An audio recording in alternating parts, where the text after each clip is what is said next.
সম্মানিত দর্শক মণ্ডলী, হঠাৎ করে ভয়ঙ্কর রূপে ফেঁসে গিয়েছেন সাবেক আইজিপি বেনজির আহমেদ। তার অডেল সম্পত্তির গোপন তথ্য প্রকাশিত হয়েছে।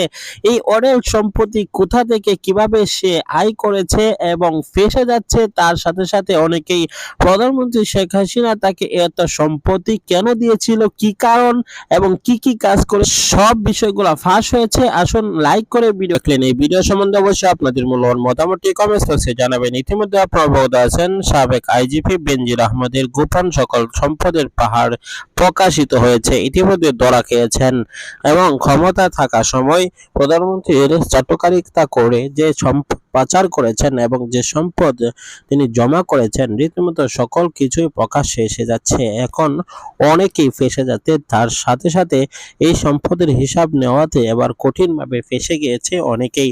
আর তাদের মধ্যে থেকে সেই তালিকাও প্রকাশ করা হবে। বেনজির আহমেদের এই অডেল সম্পত্তি কোথা থেকে আসছে, সেই সম্পত্তি কি বৈধ কিনা, সেটা কিন্তু এখন প্রশ্ন উঠেছে।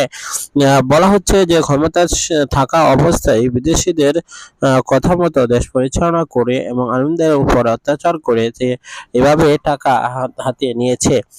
কিন্তু এই বিষয়গুলো অনেকে অনেকভাবে মন্তব্য করছে। আপনার কাছে এই মন্তব্যটি জানতে চাই, আপনার কি মনে হয়?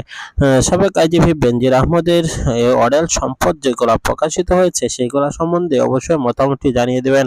আমরা মনে করি তার এই অডেল সম্পত্তি এবং সবকিছুই সিজ হবে এবং সবকিছুই আইনের আওতায় আসবে এবং সবগুলাই সম্পদ বাংলাদেশের সরকার জব্দ করবে। কারণ ক্ষমতায় থাকা অবস্থায় যত সম্পদ জমাক না কেন, ক্ষমতা চলে যাওয়ার পর অবশ্যই সেই সম্পদ কোনোভাবেই তার কাছে রাখা ঠিক হবে না বলে আমি মনে করছি। এই বিষয়গুলো নিয়ে আপনার মতামত জানাবেন। পরবর্তী সকল আপডেট পাওয়ার জন্য সাবস্ক্রাইব করে পাশে থাকা বেল বাটনটি অন করে দিবেন। দেখা